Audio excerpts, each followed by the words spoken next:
The country that hosted the World Cup and never recovered financially. Then one that did. The letter arrives and the whole country celebrates. Flags, press conferences, politicians shaking hands in front of cameras, using words like legacy and opportunity and once in a generation. The streets fill with noise before a single match is played. That's what a World Cup bid feels like from the inside. From the outside, from the spreadsheet, it looks a little different. South Africa spent approximately $3.6 billion preparing for 2010. The tournament brought in an estimated $400 million in direct revenue. The gap between those two numbers isn't a rounding error. It's the size of a hospital system. Brazil 2014 pushed further. Official estimates placed infrastructure spending at $11.6 billion, nearly double the original budget. The Amazonia Arena in Manaus, built specifically for 4 group stage matches in a city with no top division football club, cost $300 million. After the tournament, it hosted local games attended by hundreds of people. Not thousands, hundreds. These aren't isolated stories. They're the same story, told in different languages on different continents, across 4 decades of World Cup history. Greece, Japan, Germany got close to breaking even, but Germany is Germany, and even they'll tell you the math was tight. The pattern holds with uncomfortable consistency. The bigger the celebration at the bid announcement, the quieter the economic postmortem tends to be. There's a mechanism behind this. It's not incompetence, though that plays a role sometimes. It's not corruption, though that does too. It's something more structural. Something that lives inside the bidding process itself, before a single shovel touches the ground. We'll get to that. But first, the exception. Because there was one host that looked at this equation and, almost by accident, solved it. A country that had no professional soccer league, no soccer culture to speak of. A country where the sport was still considered, by a significant portion of the population, vaguely foreign. In 1994, the United States hosted the World Cup. And financially, it worked. Not just worked. It became the quiet benchmark that FIFA economists still reference. The tournament that generated real surplus. The one that left infrastructure standing that people actually used afterward for other things in other sports in other seasons. The question isn't just how. The question is why, in 30 years, almost nobody has managed to repeat it. Here's what FIFA sends you when you win a bid. Not a trophy, not a check, a requirements document. It specifies stadium capacities, media infrastructure, training facilities, transportation corridors, security perimeters, hotel room guarantees within distance thresholds from each venue. The list is detailed, technical, and, for most host countries, expensive in ways that don't show up in the initial excitement. This is where the math starts to break. Not because the requirements are unreasonable in isolation, but because of what they demand from countries that don't already have the infrastructure sitting idle, waiting to be used. There are 3 financial sinkholes that swallow almost every host nation. Not one of them is a secret. All 3 are visible in the data before the first match kicks off. The first is construction debt.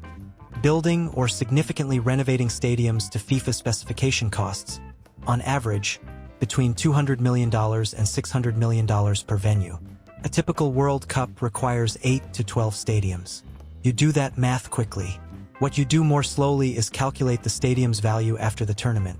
When the global cameras leave, the corporate sponsors go home, and you're left with a 60,000-seat concrete structure in a mid-sized city whose local team draws 8,000 fans on a good Sunday. Economists have a name for these structures. White elephants. South Africa has 5 of them. Brazil has at least 3. Qatar built an entire tournament's worth and is now, quietly, dismantling some of the temporary ones, which were supposed to be the affordable solution. The second sinkhole is security. This number almost never appears in the pre-bid projections at its real scale. For Brazil 2014, security operations cost an estimated $900 million. That's not stadiums. That's not transportation. That's crowd management, federal deployment, intelligence operations, and the kind of logistical coordination that a month-long global event in 12 cities simultaneously demands. It scales with the size of the tournament. It does not scale down after. The third, and perhaps the most seductive, is the tourism projection myth. Every host nation submits economic impact forecasts built on a simple assumption. The World Cup will flood the country with high-spending international tourists who wouldn't otherwise come. Hotels full, restaurants full, retail full. The multiplier effect running clean through the entire economy. The data doesn't support it. Studies conducted after South Africa 2010, Brazil 2014, and Russia 2018 consistently found that regular tourists avoid host countries during major tournaments. Prices spike. Cities feel chaotic. The international visitors who arrive are largely passionate football fans traveling on tight budgets, not the luxury spending demographic the models assumed. What you get is substitution, not addition. The World Cup crowd replaces the regular tourist crowd. The net gain is a fraction of the projection, and the debt from the stadiums remains at full scale regardless. So why do countries keep bidding? Because the logic of visibility is real, even when the logic of revenue isn't. There's genuine value in hosting diplomatic, cultural, soft power value that doesn't show on a balance sheet. The problem isn't that hosting is worthless. The problem is that the financial model sold to governments and citizens consistently overpromises what that value will look like in cash. Unless, and this is the critical variable, the stadiums are already there, already built, already maintained, already generating revenue in a different sport, a different season, a different context entirely. In that scenario, the construction debt line disappears from the equation. The biggest sinkhole simply doesn't exist. In 1994, that's exactly what the United States walked in with. Not a plan, not a strategy, just the accidental consequence of having the most developed sports infrastructure on the planet, built entirely for other games. The Rose Bowl was built in 1922, not for football, not for soccer, for college football, the kind played with hands, helmets, and a different shaped ball entirely. By 1994, it had hosted Super Bowls, Rose Bowl games, UCLA seasons, and approximately 70 years of American sporting life. It seated 102,000 people. The parking infrastructure alone could absorb a small city. FIFA looked at it and said, "That'll work." And that was, more or less, the story of the entire 1994 tournament. Stanford Stadium, the Silverdome in Detroit, which solved the problem of playing a summer tournament in Michigan by simply being indoors under a roof with air conditioning.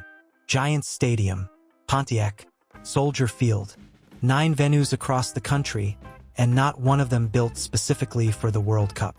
Not one of them generating construction debt that would outlast the closing ceremony.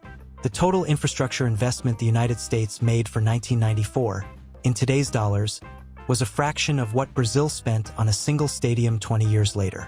But the anomaly runs deeper than real estate, the corporate layer.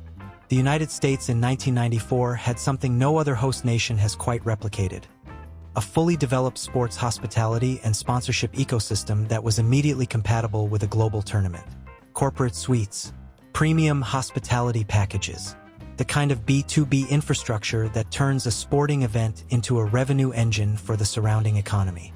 FIFA's own figures placed the 1994 World Cup as the highest attended in the tournament's history at that point. 3.6 million tickets sold across 52 matches. Average attendance, 68,991 per game, a record that stood for years. The hotels were already there. The transport corridors were already there. The media infrastructure, broadcast, satellite press was already there, because American sports had spent decades building it for the NFL, NBA, and MLB. The World Cup didn't build a machine. It plugged into one that was already running. And then something unexpected happened. On the back of 1994, the visibility, the crowds, the proof of concept, Major League Soccer launched in 1996. Not as a coincidence, as a direct downstream consequence. The tournament had demonstrated, with 3.6 million pairs of eyes, that Americans would show up for the sport under the right conditions.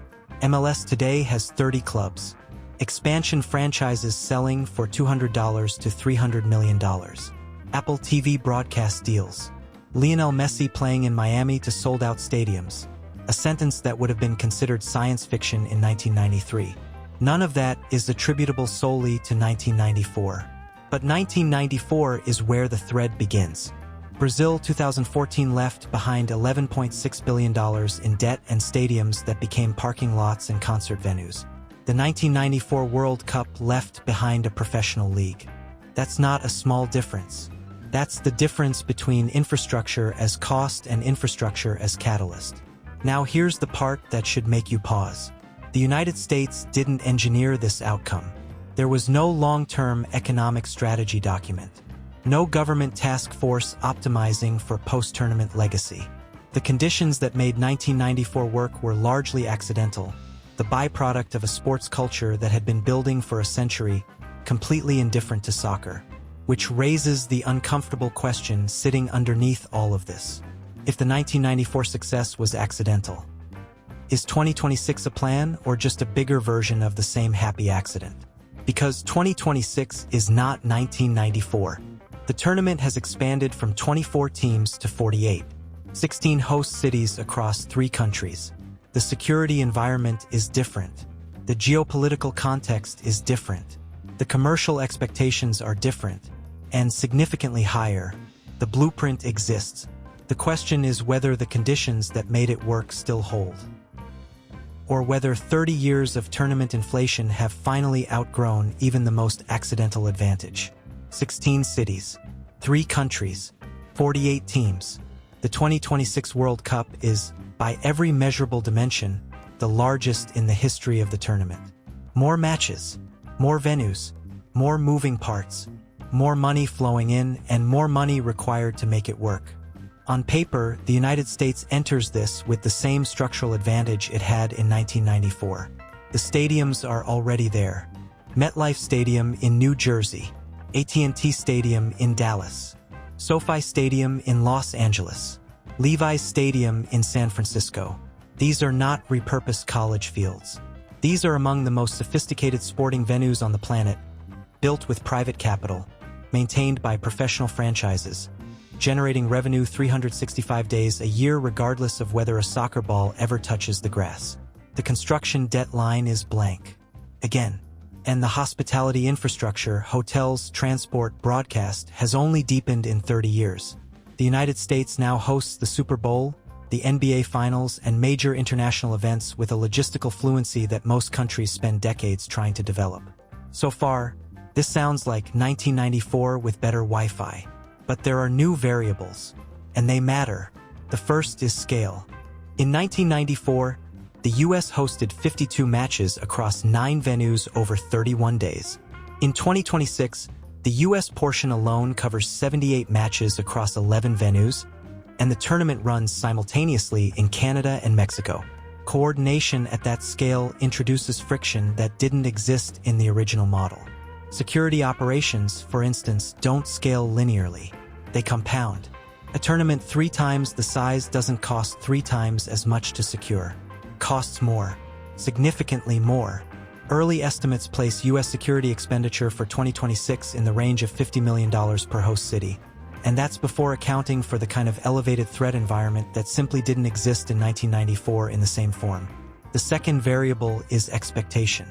In 1994, the United States was an underdog host. Low commercial expectations. Low soccer infrastructure. The bar was set at functional and the country cleared it by a comfortable margin. In 2026, the bar is set at spectacular. FIFA, US Soccer, and the commercial partners surrounding this tournament have spent years building a narrative of transformation. The moment American soccer finally arrives on the global stage, that narrative carries financial weight. Sponsorship deals priced against it. Broadcast rights negotiated around it. The pressure to deliver not just a competent tournament but a generational statement means that the quiet efficiency of 1994 is no longer the target. Spectacle costs more than competence. Always. The third variable is the one nobody mentions in the press releases. MLS exists now. In 1994, the World Cup arrived in a country with no professional soccer ecosystem to absorb the downstream energy. The sport had nowhere to go but up.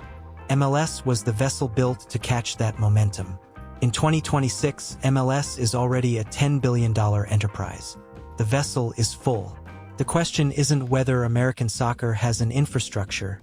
It clearly does. The question is whether a World Cup can still move the needle on a market that's already developed, already competitive, already fighting for attention against the NFL, NBA, college football, and a media landscape that didn't exist 30 years ago. The 1994 tournament punched into a vacuum. 2026 punches into a crowd. That's not a problem. It's a different equation. And here's what makes it genuinely interesting rather than simply complicated. The countries that lose money hosting the World Cup are almost always the ones trying to become something through the tournament. Build the infrastructure, project the image, leverage the visibility to accelerate a transformation that the economy wasn't quite ready for. The United States in 1994 wasn't trying to become anything. It already was. The tournament fit inside what existed rather than demanding that something new be built around it. If 2026 follows that logic, if the organizing principle remains fit the tournament to the infrastructure, not the infrastructure to the tournament, then the blueprint holds. If the spectacle requirement wins. The numbers get harder to read. The World Cup arrives in North America in a matter of weeks. The stadiums are ready. The tickets are sold. The broadcasters are positioned. What we don't know yet, what won't be visible until the accountants finish their work sometime in late 2027, is whether the most important number is the attendance figure, or the one left on the balance sheet after everyone goes home.